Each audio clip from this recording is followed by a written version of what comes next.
আমার নবীজি বলেছেন, আমি যা জানি তোমরা যদি তা জানতে তোমরা কোনোদিন হাসতে না। আল্লাহু আকবার বলেন না। আমি নবী যা জানি তা যদি তোমরা জানতে তোমরা কোনোদিন হাসতে না। তোমাদেরকে পৃথিবীর কেউ হাসাতে পারত না। আরে তুমি কি হয়ে গেছো এমন যে তুমি হাসতেছো? তুমি কি হযরত উসমান হয়ে গেছো, যিনি আমার নবী দুই কন্যাকে শাদী করার সুযোগ পেয়েছিলেন? যুন্নুরাইন, যাকে দেখে আমার নবী বলতেন উসমানকে আল্লাহর ফেরেশতারাও লজ্জা পায়। যার ব্যাপারে নবীজি বলেছেন, লিকুল্লি নবিয়্যিন রফিকুন ফিল জান্নাহ ওয়া রাফিকি ফিহা উসমান ইবনে আফফান। প্রত্যেক নবীর জান্নাতে একজন বন্ধু থাকবে, আমি নবীর বন্ধু হবে জান্নাতে হযরতে উসমান। যার ব্যাপারে নবীজি বলেছেন, আমি নবীর যদি 40টা মেয়ে থাকতো, 40টা, আমি একটার পর একটা উসমানকে বিয়ে দিতাম।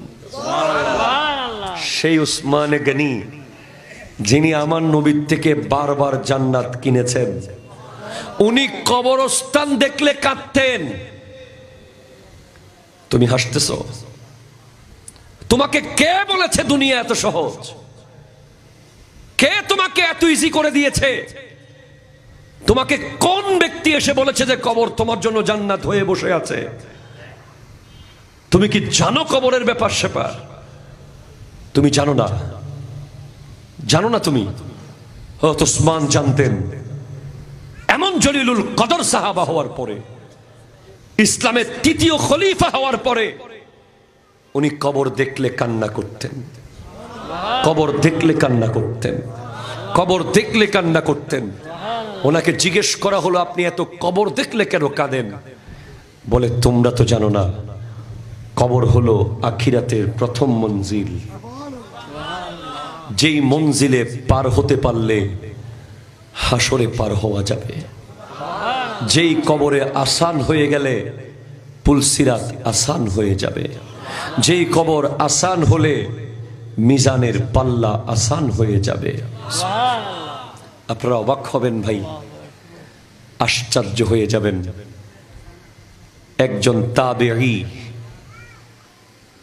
যিনি কোনো গুনাহ হলে, কি হলে, যখন কি হলে, গুনাহ হলে উনি কি করতেন জানেন? ওনার ঘরের ভিতরে বেডরুমে উনি একটা কবর করেছেন। আপনারা ঘরের বেডরুমে গিয়ে যদি এখন কবর করেন, বিবি আপনাকে ঘরে থাকতে দেবে? সন্তানেরা মানবে? ওই তাবেঈ ঘরের বেডরুমে কবর করেছেন। সুবহানাল্লাহ পড়েন না?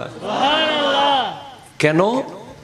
ওনাকে জিজ্ঞেস করা হলো, আপনি ঘরের বেডরুমে কেন কবর করলেন? উনি যখনই ওনার থেকে কোনো গুনাহ হয়ে যেত, বিন্দু পরিমাণ কোনো গুনাহ হয়ে গেলে, উনি নিজের কোরা কবরের ভিতরে ঢুকে যেতেন নিজে নিজে। ঢুকে উপরে দরজা বন্ধ করে দিয়ে কবরের ভিতরে পড়ে থাকতেন আর কান্না করতেন। কান্না করতেন আর কান্না করতেন। কান্না করতেন আর কান্না করতেন। কান্না করতে করতে যখন মনে হতো আল্লাহ বোধহয় আমাকে এবার ক্ষমা করেছে, তখন উনি কবর থেকে আবার উপরে আসতেন। আবার উনি কবরে যেতেন।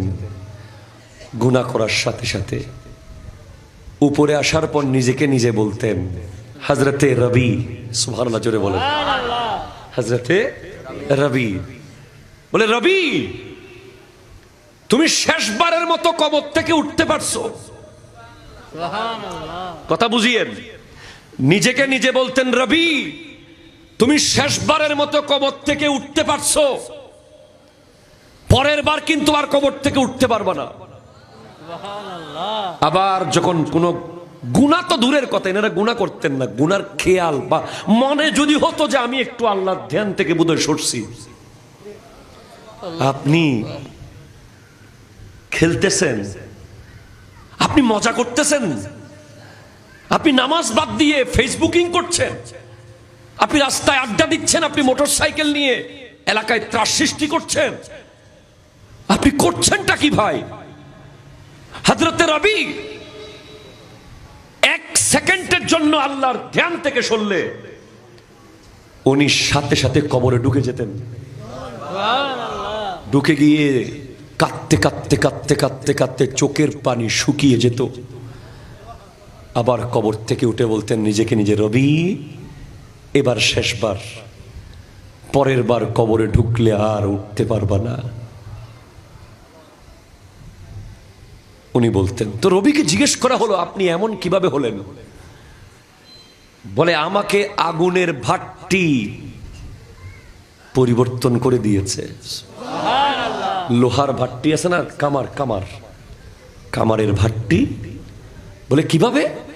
বলে, কামারের দোকানে গিয়ে দেখতেছি লোহা আমার চামড়ার চেয়ে কোটি গুণ মজবুত। আগুনে দিয়েছে, জ্বলে গলে যাচ্ছে। দুনিয়ার আগুন যদি লোহাকে এভাবে গলিয়ে ফেলতে পারে, জাহান্নামের আগুন তো দুনিয়ার আগুনের চেয়ে হাজার হাজার কোটি কোটি গুণ ভয়ঙ্কর। দুনিয়ার আগুন লোহা গলাইতে আধা ঘন্টা জ্বললেই লোহা গলে যায়। জাহান্নামের আগুন তো 3000 বছর ধরে জ্বলছে। 1000 বছর জ্বলতে জ্বলতে লাল হয়েছে, 1000 বছর জ্বলতে জ্বলতে সাদা হয়েছে, 1000 বছর জ্বলতে জ্বলতে কালো হয়েছে, এখন কালো অবস্থায় আছে। দুনিয়ার কামারের দোকানে গিয়ে আপনি একটু দেখিয়েন না, তারপর মন চাইলে হাসিয়েন, তারপর মন চাইলে সুদ খায়েন, ঘুষ খায়েন, জায়গা দখল করিয়েন, মিথ্যা বলিয়েন, গীবত করিয়েন, নামাজ ছেড়ে দিয়েন। আগে একটু কামারের দোকানে গিয়ে 5 মিনিট দেখবেন, যেই লোহাকে বাড়ি দিয়ে আপনি বাঁকা করতে পারবেন না, টান দিয়ে ছিটতে পারবেন না, 2 ভাগ করে ভাঙতে পারবেন না, অথচ আমাদের হাতে একটু টান দিলে নখ দিয়ে ছিঁড়ে যাবে আমাদের চামড়া। তো ওই লোহা যদি আধা ঘন্টার আগুনে জ্বলে পুড়ে গলে যায়, বিভিন্ন সাইজের হয়ে যায়, ওই জাহান্নামের আগুন সহ্য কিভাবে করব? এই কামারের দোকান দেখেই হযরতে রবি পরিবর্তন হয়ে গেছে, এমন ভাবে চেঞ্জ হয়েছে, সারা জীবন কাটিয়েছে যেন কবরে আছে। আপনি এখন থেকে মনে করেন আপনি কবরে আছেন। আপনি পাথরঘাটায় যদি 5 বছর পর একবার আসেন, কিচ্ছু চিনবেন না। আমি 5 বছর ধরে ঢাকা যাইতেছি জুমায়, এখনো ঢাকা শহরের বহুত অলিগলি, নিজের মসজিদ যেখানে জুমা পড়াই ওই রাস্তা মাঝে মাঝে ভুলে যায় আমার। কিন্তু চিটাঙের অলিগলি যেখানে আপনি আমাকে নিয়ে ছেড়ে দেন, আমি বাসায় চলে যেতে পারবো, চিনে ফেলবো, কারণ পরিচিত। যারা চালাক, যারা সচেতন, তারা প্রতিদিন 1 বার 2 বার কবরস্থানে যায়। হয়তো কবরের গাছগাছালি সাফ করে, কবরে ফুলের গাছ লাগায়, অথবা কবর জিয়ারত করে, অথবা কবরের পারে দাঁড়িয়ে দাঁড়িয়ে ভাবে, হায় রে আমার দাদা, হাই আমার বাবা, হাই আমার মা কিভাবে অন্ধকারের ভিতরে আছে। হ্যাঁ, আমার নবী সেটাই বলেছেন, প্রতিদিন যে ব্যক্তি 20 বার মৃত্যুর কথা স্মরণ করবে, কাল হাসরের মাঠে তাকে আল্লাহ শহীদদের সাথে রাখবে। আপনি কবরস্থানে আছেন মনে করে চলাফেরা করেন। কবরে থাকলে কি মিথ্যা বলা যায়? কবরে থাকলে কাউকে কষ্ট দেওয়া যায়? কবরে থাকলে কারো সম্পদ দখল করা যায়? কবরে থাকলে কোনো অন্যায় করা যায়? যা যা কবরে করা যায় না, তা আপনি এখানে করিয়েন না। যা যা কবরে করা যেতে পারে যদি আল্লাহ চায়, কোরআন তিলাওয়াত, নামাজ, নেক আমল, তা করে। ভাই শোনেন, তাহলে মুমিনকে, যে মুমিন, নেককারকে, যে মুমিন এবং মুত্তাকি। খাবারের মধ্যে সুন্নাহ হলো 3 আঙ্গুলে খাওয়া। 3 আঙ্গুলে আপনি খেলে 2টা লাভ হবে। একটা লাভ হবে পেট ভরবে, রোগ হবে না। কেমনে? ধরেন আপনি 3 আঙ্গুলে নিয়েছেন, যেই পরিমাণ খাবার উঠেছে আপনি যদি 5 আঙ্গুলে নিতেন ওরকম 20 বারের খাবার একবার উঠে যেত। আপনি যখন 3 আঙ্গুলে নিয়ে নিয়ে 10 বার মুখে দিয়েছেন, 10 বারে আপনার দিল আসুদা হয়ে গেছে, আপনি তৃপ্তি পেয়ে গেছেন, আস্তে আস্তে পেটও দেখতেছেন ভরে গেছে, কারণ টাইম যাচ্ছে বেশি, খাবার যাচ্ছে কম। কিন্তু যখন 5 আঙ্গুলে মারলেন, টাইম গেছে কম, খাবার গেছে, ডাইজেস্টিং এর ক্ষতি হয়ে গেছে। এক সবচেয়ে ইম্পর্টেন্ট সুন্নাহ খানার ক্ষেত্রে যদি পারেন অনেক রোগ থেকে বেঁচে যাবেন, সেটা হলো পরিবারের সবাইকে নিয়ে খাওয়া। নবীজির সুন্নাহ হলো মাটিতে বসে খাওয়া। আমার নবীজি কিভাবে খেতেন এটা দেখাইলে আপনারা কলিজা ছিঁড়ে যাবে। নবীজি বলছেন, আনা আকুলু কামা ইয়াকুলুল আবদু, আমি এমন ভাবে খাই যেভাবে গোলাম খেতে বসে। ইমামুল আম্বিয়া 2 হাঁটু তুলে এভাবে করে বসতেন। ওই বৈঠকটা এত পারফেক্ট, আপনি যদি নিচে বসেন কি লাভ হবে একটু পরে বলছি, আগে একসাথে বসলে কি হবে সেটা বলি। একসাথে খেতে বসা সুন্নাহ সুন্নাহ সুন্নাহ, একজনের মুখের খাবার আর একজনে খাওয়া সুন্নাহ সুন্নাহ সুন্নাহ। আপনি পুরোটা বোয়ালখালীতে জরিপ চালান, যেই ঘরে বেশি রোগ দেখবেন ওই ঘরের মানুষ একসাথে খানা খায় না। ফোলা খায় ফাঁক ঘরে, মা খায় ড্রয়িং রুমে, বাবা খায় টেবিলে, ভাই খায় বাইরে, বোন খায় পরে। ঠিক কিনা কথা জোরে বলেন না?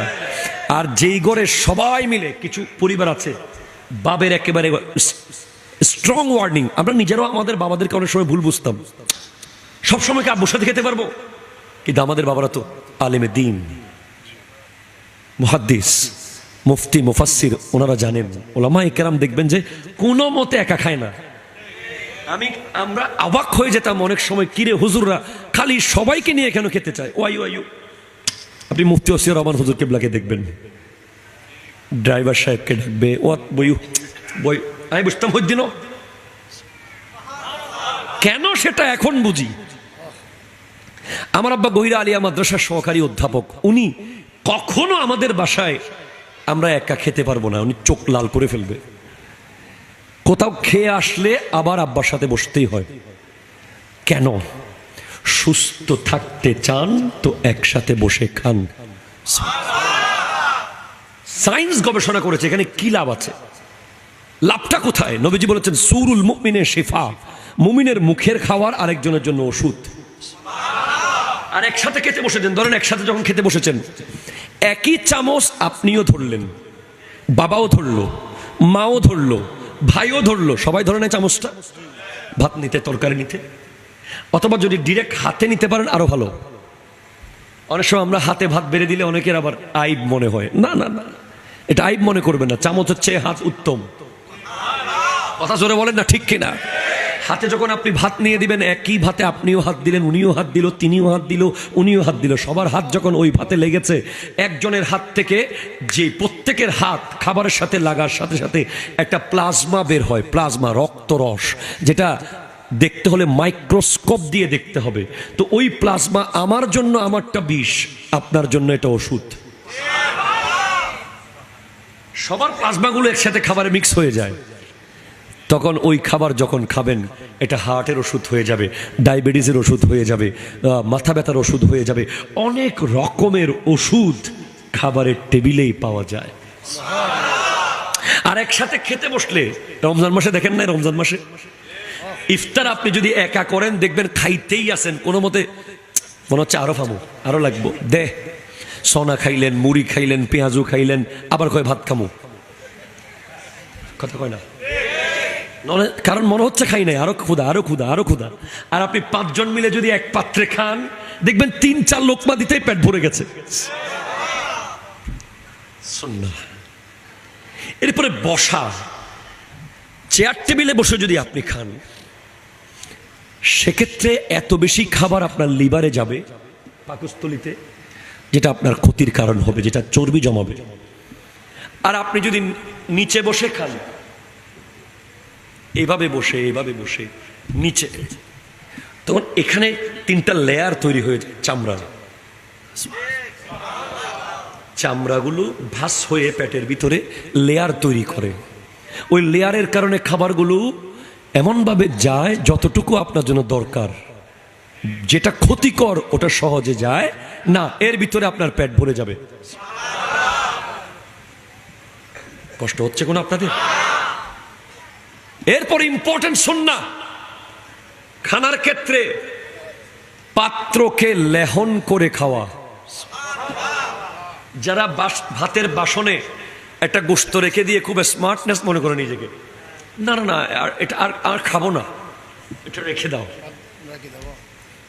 আছে না? কথা বলেন না। আমাদের বিয়ে বাড়িগুলোতে যে পরিমাণ অবস্থা হয়, দেখবেন এত বড় বড় মুরগির পিস, এত বড় বড় গরুর পিস, এত বড় বড় ছাগলের কোরমা পড়ে আছে প্লেটে, খায় নাই, ফেলে চলে গেছে, ফেলে চলে গেছে, ফেলে চলে গেছে। না না না না না, এটা আপনি করবেন না। যারা পাত্রের মধ্যে খাবার রেখে দেয় প্লেট, তাদেরকে লানত দেয়, লানত। পাত্রেরও একটা রু আছে, খাবারের পাত্রে, ভাতের পেয়ালা, খাবারের পাত্র যখন আপনি খাবার রেখে দেন, তখন ওই খাবারের পাত্র লানত করে। আর যদি লেহন করে একেবারে সব দানা সহ খেয়ে ফেলেন, ওই খাবারের পাত্র আল্লাহর কাছে দোয়া করে, আল্লাহ যে ব্যক্তি আমাকে শয়তান থেকে রক্ষা করলো, তাকে তুমি জাহান্নামের আগুন থেকে রক্ষা করিও। ইসলাম কত সুন্দর দেখেন। চেয়ার থেকে নামিয়ে দিই, একটা ফকিরকে অপমান করি, অপদস্থ করে কথা বলি। আমার নবী ইরশাদ করছেন মেরাজ থেকে এসে, সাল ইয়া আয়েশা, আয়েশা আজকে তোমার যা ইচ্ছা আমার কাছে চাও, আমি দিয়ে দেব। আমি আজকে অনেক খুশি, তুমি যা চাইবা তা দেব। আয়েশা সিদ্দিকা রাদিয়াল্লাহু তাআলা আনহা বলছেন, লানা শামসুন ওয়ালিল আফাকে শামসুন ওয়া শামসু খায়রু মিশ শামসিস সামাই। আমার কাছে একটা সূর্য আছে, আকাশে একটা সূর্য আছে। আমার সূর্য হলেন আপনি নবী। আমার সূর্যটা আকাশের সূর্যের চেয়ে আরো দামি। আমি আর কি চাইতে পারি? না আয়েশা তুমি আজকে চাও, আমি দেব। তখন শেষ পর্যন্ত উনি বললেন, তাহলে আমি একটু পরামর্শ করবো কারো কাছে, কারণ আমি যদি ভুলভাল কিছু চেয়ে ফেলি। তখন হযরতে আয়েশা সিদ্দিকা গেলেন সিদ্দিক আকবরের কাছে পরামর্শ করতে। দেখেন নারীদের শিক্ষা। আমাদের মা বোনেরা অনেক সিদ্ধান্ত নিয়ে নেয় চট করে নিজে নিজে। পরামর্শ যদি নেন সব সময় ভালো কিছু হবে, বিজ্ঞ মানুষের পরামর্শ নেবেন। গেলেন সিদ্দিক আকবরকে, কি বলে, আব্বা নবীজি বলেছেন আজকে যা চাইবো তা দেবে, আমি কি চাইতে পারি? তখন সিদ্দিক আকবর রাদিয়াল্লাহু তাআলা বলছেন, তুমি আল্লাহর নবীর কাছে গিয়ে জান্নাত চাইও না, স্বর্ণের হার, টাকা পয়সা, খাবার দাবার, দুনিয়াদারি কিচ্ছু চাইও না। তুমি বলবা যে মেরাজের রাতে যত কথা আল্লাহর সাথে হয়েছে, সেখান থেকে একটা স্পেশাল কথা যেন তোমাকে বলে। হাই হাই, দেখেন কি প্রজ্ঞা। খুশি হয়ে চলে আসলেন, ইয়া রাসূলুল্লাহ আমি চাইবো এখন। হ্যাঁ চাও। ওই মেরাজের রাতে আল্লাহর সাথে আপনার যে কথা হয়েছে, ওখান থেকে একটা কথা আমাকে বলেন। আমার নবী মুস্কি এসে বলেন, ও এটা তো আবু বকর সিদ্দিকের বুদ্ধি। ঠিক আছে শোনো, আল্লাহ বলেছেন যে ব্যক্তি ভাঙ্গা অন্তরকে জোড়া লাগিয়ে দেবে, যে ব্যক্তি ভাঙ্গা অন্তরকে জোড়া লাগিয়ে দেবে, যে ব্যক্তি ভাঙ্গা অন্তরকে জোড়া লাগিয়ে দেবে, সে বিনা হিসাবে জান্নাতে চলে যাবে। আবার সিদ্দিক আকবর শর্ত দিয়েছিলেন, যেটা বলবে এটা কিন্তু আমাকে এসে বলতে হবে, আবার শিখাই দেব না। ঠিক আছে আব্বা বলবো। দৌড়ে চলে গেলে আয়েশা সিদ্দিকা রাদিয়াল্লাহু তাআলা আনহা গিয়ে বলেন, আব্বা খুশির খবর আছে আপনার জন্য। নবীজি বলেছেন যে ব্যক্তি ভাঙ্গা অন্তর জোড়া লাগাবে, সে বিনা হিসাবে জান্নাতে যাবে। আব্বা জান, আপনি তো সারা জীবন বহু অন্তর জোড়া লাগিয়েছেন। আপনি বিলাল হাবশিকে চড়া দামে কিনে এনে আজাদ করে ইসলাম প্রচার করার সুযোগ করে দিয়েছেন। আপনি আরো কত জনকে কিনে কিনে আজাদ করেছেন। আপনি ইসলামের প্রথম যুগে 40,000 দিরহামের মালিক ছিলেন। আপনি শেষ পর্যন্ত ফকির হয়ে গেছেন, সব ইসলামের জন্য দিয়ে দিয়েছেন। কত অন্তর আপনি জোড়া লাগিয়েছেন। আপনার দাওয়াতে কত বড় বড় জলিলুল কদর সাহাবারা ইসলাম কবুল করেছে। বাবা আপনার জন্য সুখবর। সিদ্দিক আকবর এই কথা শুনে হাসার কথা ছিল, কিন্তু উনি অজরে কান্না করছেন, দাড়ি মুবারক ভিজে যাচ্ছে কাঁদতে কাঁদতে। আব্বা আপনি কাঁদেন কেন? এটা তো খুশির কথা। বলে মারে আমি কাঁদি, তুমি তো মুদ্রার এই পিঠ দেখেছো, এই পিঠ দেখো নাই। নবীজি বলেছেন কেউ যদি ভাঙ্গা অন্তর জোড়া লাগায় তাকে বিনা হিসাবে জান্নাতে দেবে, তাহলে কেউ যদি জোড়া অন্তর ভেঙে দেয় সে তো বিনা হিসাবে জাহান্নামে যাবে। সেজন্য আমি ভাবছি আমি কখনো আমার নিজের অজান্তে কারো মন ভাঙলাম কিনা, এই ভয়টা আমি পাচ্ছি। আজকে আমরা একটা সিএনজি ওয়ালাকে ঠাস করে থাপ্পড় মেরে দিই, এটা রিক্সাওয়ালার পট করে কলার ধরে ফেলি, এটা এতিমকে রাস্তাঘাটে ধরে ইনসাল্ট করি, একটা গরিব মানুষকে চেয়ার থেকে নামিয়ে দিই, একটা ফকিরকে অপমান করি, অপদস্থ করে কথা বলি, কোরবানির দিন গোশতের টুকরো একটু বেশি দিতে হবে বলে দরজা বন্ধ করে দিই। কত অন্তর আমরা ভেঙে দিই, কতজনকে মায়ের বুক থেকে আজ চলে যেতে বাধ্য করেছি আমরা, কতজন শখের ব্যবসা প্রতিষ্ঠান ধ্বংস হয়ে গেছে। এখনো হয়েছে, তখনও হয়েছে, যখনই হয়েছে। যেখানেই যার অন্তর ভেঙেছেন, অন্তর ভাঙা এটা অনেক কঠিন একটা ভয়ঙ্কর গুনাহের কাজ। বিনা হিসাবে জাহান্নামে চলে যাবেন। অথচ একজন এতিমের মাথায় যদি আপনি হাত বুলিয়ে দেন, তার অন্তরটা আপনি জোড়া লাগিয়ে দিয়েছেন। একজন ফকিরকে যদি আপনি সামর্থ্য না থাকে বলেন বাবা, সিনার সাথে জড়িয়ে ধরে বলেন বাবা আমার কাছে তো আর নাই, ইনশাল্লাহ আরেকদিন আপনাকে দেব। কোরবানির দিন আপনি গরুর গোশত দেওয়ার সময় সম্মান করে দেন। কোরবানির দিন আপনার বাড়িতে যে গরুর গোশতের জন্য আসে সে ফকির নয়, এটা তার হক। জাকাত দেওয়ার সময় আপনি তাকে সেলুট করে করে জাকাত দেন। জাকাত এটা দান নয়, এটা তার হক। কথা বলেন না ঠিক না? তাহাজ্জুদ নিয়ে গবেষণা করেছে আমেরিকার একদল বিজ্ঞানী। তারা বলছে এটা কি সিস্টেম, রাতের মাঝরাতে ঘুম থেকে উঠে যাওয়া, এটা কি শরীরের জন্য কোনোভাবে ভালো হতে পারে? তখন তারা এক দলকে ঘুম পাড়িয়ে রেখেছে আর এক দলকে ঘুম থেকে তুলে দিয়েছে তাহাজ্জুদের টাইমে, দুইটা দল। পরে দেখা গেছে যারা তাহাজ্জুদের টাইমে ঘুম থেকে উঠে যায় তাদের ডিসিশন নেওয়ার ক্ষমতা সবচেয়ে বেশি অ্যাপ্রোপ্রিয়েট হয়। আমার নবী 63 বছর জিন্দেগিতে আমাদের 63,000 বছরের কাজ করে গেছেন, ঠিক কিনা বলেন না? কেমনে পারলেন? হ্যাঁ উনি নবী, ওনাকে আল্লাহ ক্ষমতা দিয়েছেন, কিন্তু আমার নবীজির জন্য তাহাজ্জুদ ফরজ ছিল। একটা মানুষ যখন তাহাজ্জুদ পড়বে সে কোনোদিন লাইফে রং ডিসিশন নিতে পারবে না। তার ব্যবসা লস হয়ে যাবে, সে সুইসাইড করবে না। হাজারো মেয়ে তাকে ছেড়ে চলে যাবে, সে হাত কেটে ফেলবে না। কথা বলেন ঠিক কিনা? তার সম্পদ নষ্ট হবে, সন্তান মারা যাবে, তার লাইফে যতই ঝড় আসুক, তাহাজ্জুদের মজা একবার যে পেয়েছে। সমাজে যে সিদ্ধান্ত নেওয়ার মিটিং হলে 100 জন তাহাজ্জুদ ছাড়া নামাজ যে সিদ্ধান্ত নেবে ব্যক্তি, আর একজন তাহাজ্জুদ পড়নেওয়ালা ব্যক্তির সিদ্ধান্ত ওই 100 জনের চেয়ে বেশি নিখুঁত হবে। আমাদের সমাজের এখন লিডার যারা হয় তারা তো তাহাজ্জুদ তো দূরের কথা, কথা কয় না, ঠিক কিনা কথা কয় না?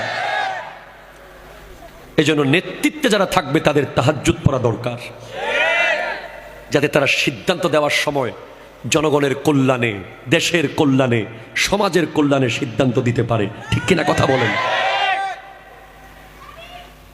নামাজ আপনি পড়ছেন না, আপনি নামাজ পড়ছেন না, আমি অবাক হয়ে যাচ্ছি। আপনি নামাজ কেমনে পড়ছেন না?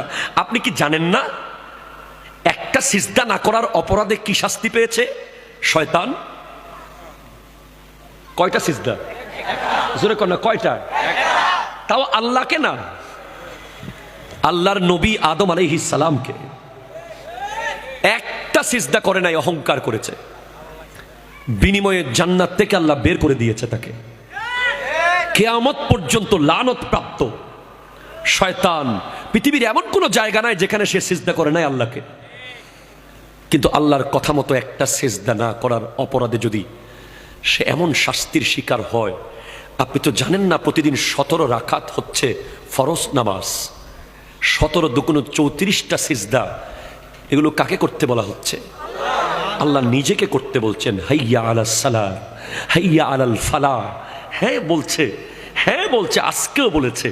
অনেক ব্যবসায়ী এখানে আছে, ওই ওষুধের দোকানে যিনি ব্যবসা করেছেন ভালো করেছেন, কুলিং কর্নারে যিনি ব্যবসা করেছেন ভালো করেছেন, অনেকেই ব্যবসা করেছেন ভালো করেছেন। তবে আরেক দল ব্যবসায়ী এখানে আছে যারা আল্লাহর সাথে ব্যবসা করেছে, 17ই নভেম্বর ফুল লাভবান হয়েছে, এক বিন্দু লস করে নাই। ফজর পড়েছে, জোহর পড়েছে, আসর পড়েছে, মাগরিব পড়েছে, এশা পড়েছে, নফল পড়েছে, সুন্নাহ পড়েছে, আখিরাতের লাগেজে অনেক কিছু প্রবেশ করিয়েছে। আর যারা শেষ করে দিয়েছে, পড়ে নাই, খোদা কি কসম, কিয়ামতের আগে আর কোনোদিন আজকের 17ই নভেম্বর ফেরত আসবে না। যুবক ফেরত আনতে পারবা না আজকের ফজরের নামাজ, আর কোনোদিন ফেরত আনতে পারবা না। সারা জিন্দেগি সিজদা করলেও আজকের ফজরের নামাজের অন টাইম পড়ার যে নিয়ামত, এটা তুমি আর কোনো দিন পাবা না, কোনোদিন পাবা না। নবীজির সাহাবারা যদি এক ওয়াক্ত নামাজ জামাত ছুটে যেত, আরে সিদ্দিক আকবর যখন নামাজে দাঁড়াতেন, পাখি এসে বসে পাখি বিশ্রাম করে চলে যেত।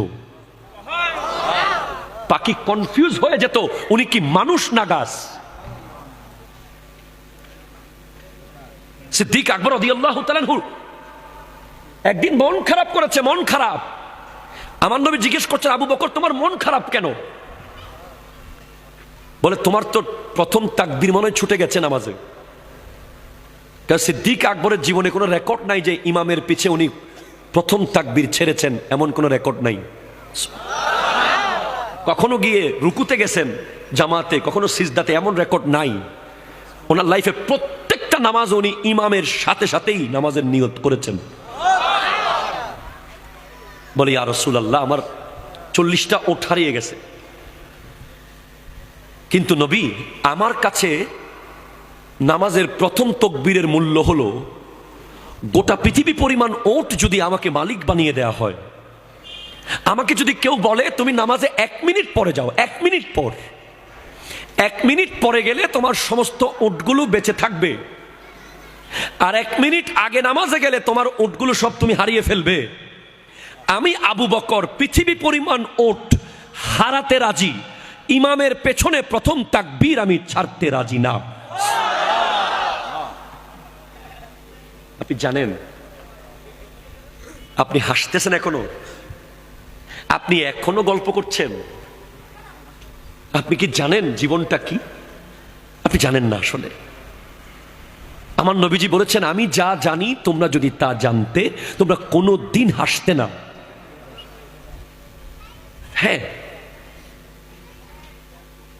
হযরত রবি বিন হুসাইন একজন তাবেঈ,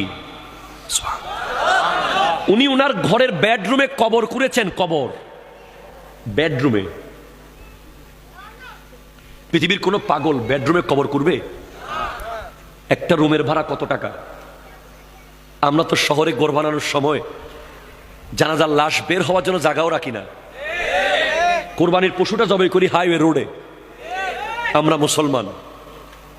আর আল্লাহর নবীর কলিজার টুকরা সাহাবাদেরকে যারা দেখেছেন, তাবেঈনদের একজন রবি বিন হুসাইন, উনি ওনার ঘরের বেডরুমে কবর করেছেন। কেন জানেন? 1 মিনিটের জন্য কখনো যদি আল্লাহর ধ্যান থেকে ওনার মন দুনিয়ার দিকে আসতো, উনি সাথে সাথে ওই কবরে ঢুকে যেতেন। ঢুকে গিয়ে উপরে দরজা বন্ধ করে দিতেন, বন্ধ করে ঘন্টার পর ঘন্টা কবরে শুয়ে শুয়ে কান্না করতেন। যখন মনে হতো যে আল্লাহ বোধহয় এবার মাফ করেছে, কি উনি সুদ খান নাই, ঘুষ খান নাই, জুলুম করেন নাই, মিথ্যা বলেন নাই, গীবত করেন নাই, শুধু 1 মিনিটের জন্য দুনিয়ার দিকে মন গেছে, উনি কবরে ঢুকে গেছেন। ওনাকে জিজ্ঞেস করা হয়েছে, তোমাকে এরকম আখিরাতের প্রতি ভয় কে কে তোমাকে এমন আখিরাতমুখী করলো? উনি বলছেন, কামারের দোকান। আমি রবি যখন কামারের দোকানের পাশ দিয়ে যাচ্ছিলাম, আমি দেখছিলাম বড় বড় লোহার কদ্দা আগুনে গলে যাচ্ছে। তখন আমি ভাবলাম, লোহা যদি দুনিয়ার আগুনে জ্বলে পুড়ে গলে যায়, আমার হাতের চামড়া তো অনেক নরম, আমি জাহান্নামের আগুনে কিভাবে জ্বলবো? আপনি কি জাহান্নামের আগুন সম্পর্কে জানেন?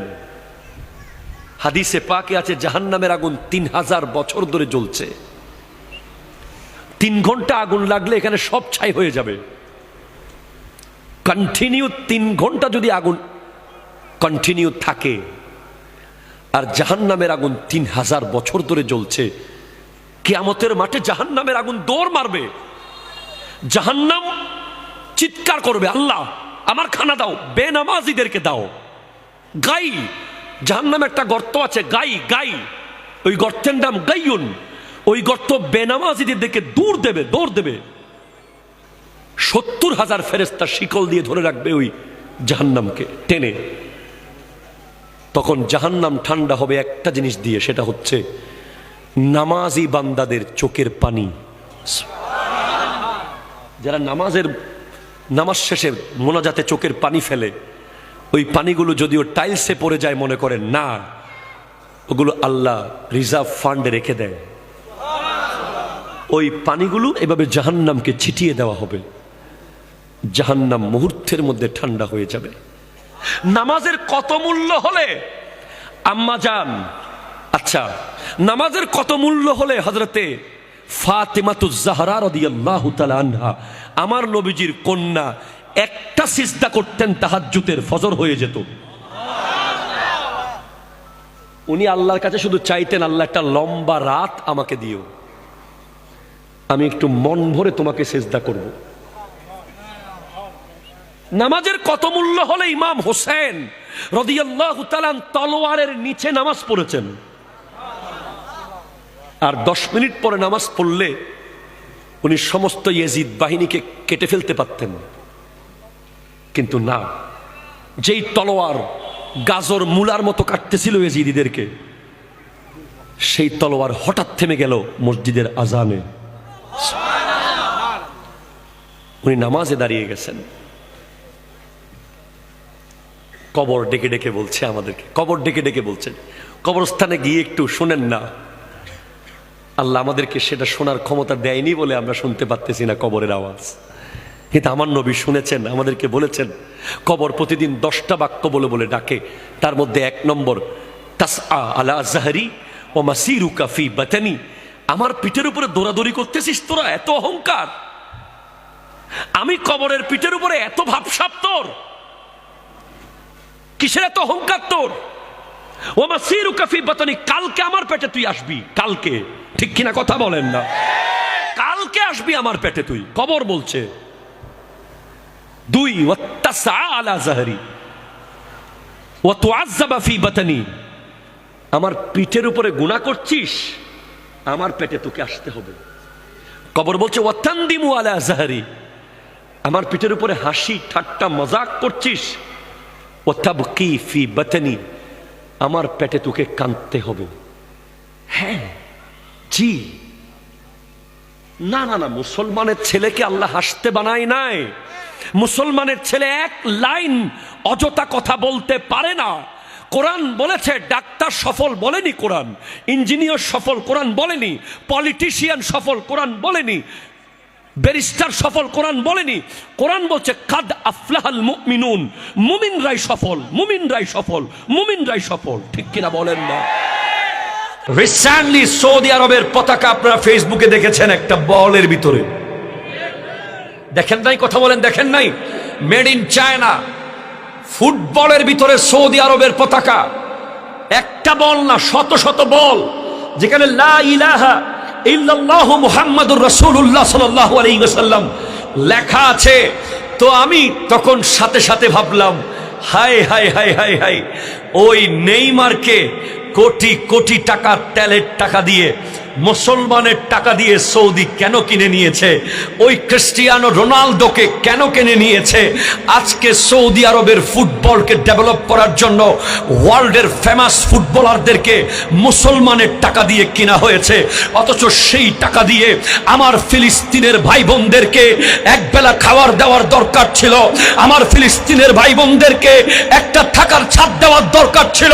ওই টাকা দিয়ে অস্ত্র কিনে ইসরায়েলকে মাটির সাথে মিশিয়ে দেওয়ার কথা ছিল। হাত তুলে বলেন ঠিক কিনা? আমার সোমালিয়ার ভাই বোনেরা মাটির বিস্কিট খায়, মাটির বিস্কিট। তুমি যুবক বেনসন খেয়ে খেয়ে দিন কাটাচ্ছ, 18 টাকা করে ফেলে দিচ্ছ ধোঁয়ার ভিতরে। তোমার 2টা টি শার্ট আছে, 8টা কিনতেছো, 3টা প্যান্ট আছে আর 6টা কিনতেছো, জুতা 1 জোড়া আছে 2 জোড়া আরো শুধু শুধু কিনতেছো, মোটর বাইক চেঞ্জ করছো, ফোন চেঞ্জ করছো। তার আগে একবার ভাববে তোমার আমার ভাই বোন মাটির বিস্কিট খায়, মাটির বিস্কিট। ময়দা কেনার টাকা নাই, চিনি কেনার টাকা নাই। তোমার আমার ভাই বোন, আজকে আমি ফিলিস্তিনের ভিডিও দেখেছি, পাথর খাচ্ছে, মুখের ভিতরে পাথর দিয়ে এইভাবে হা করে দেখাচ্ছে। পাথর পাথর পেটে বেঁধে রেখেছে। আমি জৈনুল আবেদিন কাদরি, যেদিন থেকে ফিলিস্তিনের উপর আগ্রাসন শুরু হয়েছে, আলহামদুলিল্লাহ আমি একটা নতুন কাপড় এখনো কিনি নাই, একটা। কিভাবে কিনবো আমি কিভাবে কিনবো? আজ যারা সৌদি আরবের দলিল দেয়, সৌদি আরবে মিলাদ নাই। আমি আমার ভাইদেরকে ভালোবাসি, আমি কোন সম্প্রদায়কে কখনো গালি দিই নাই, জাস্ট আমি এতটুকু বলি তারা অবুঝ, তাদেরকে বোঝার তৌফিক দান করুন। যারা বলে সৌদি আরবে তো মাজার নাই, সৌদি আরবে মোনাজাত নাই, সৌদি আরবে কিয়াম নাই, তাদেরকে হাতে পায়ে ধরে বলবো, আজকে যে সৌদি আরবে ওপেন সিনেমা হল শুরু হয়েছে, ওপেন ফুটবলের ভিতরে সৌদি আরবের পতাকা, খোদা কি কসম, আজকে থেকে 10 বছর আগেও যদি, 5 বছর আগেও যদি এই ফুটবলে সৌদি আরবের পতাকা থাকতো, তাহলে গোটা বিশ্ব মুসলমান আন্দোলনে ফেটে পড়ত। কারণ কালিমা যখন ফুটবলে লেগে যায়, তখন বোঝা যায় কালিমাকে লাথি মারার প্রোগ্রাম করা হয়েছে। ঠিক কথা জোরে বলেন না, ঠিক কিনা বলেন না? কোথায় আপনারা ভাই? আসেন, নামেন মাঠে, অন্তত নবীজিকে তো বলতে পারবেন, ইয়া রাসূলুল্লাহ। হয়তো সৌদি আরব গিয়ে সৌদি বাদশাকে বলতে না পারলেও বরুড়ায় দাঁড়িয়ে প্রতিবাদ করেছিলাম। ঠিক কিনা বলেন না? আমি তো স্পষ্ট অন্তর থেকে বলছি, আমি যদি কোনোদিন যেতেও না পারি, আর আমার কোনো আফসোস থাকবে না। আমার নবীর মোহাব্বত, আমার আল্লাহর মোহাব্বতে আমি প্রতিবাদ করে যাব। আমার হজ আমার আল্লাহ চাইলে আমার ঘরের ভিতরে এনে দিতে পারবে। ঠিক কিনা বলেন? হজের সওয়াব দেওয়া আল্লাহর জন্য কোনো ব্যাপার না, কিন্তু আমরা প্রতিবাদ করতে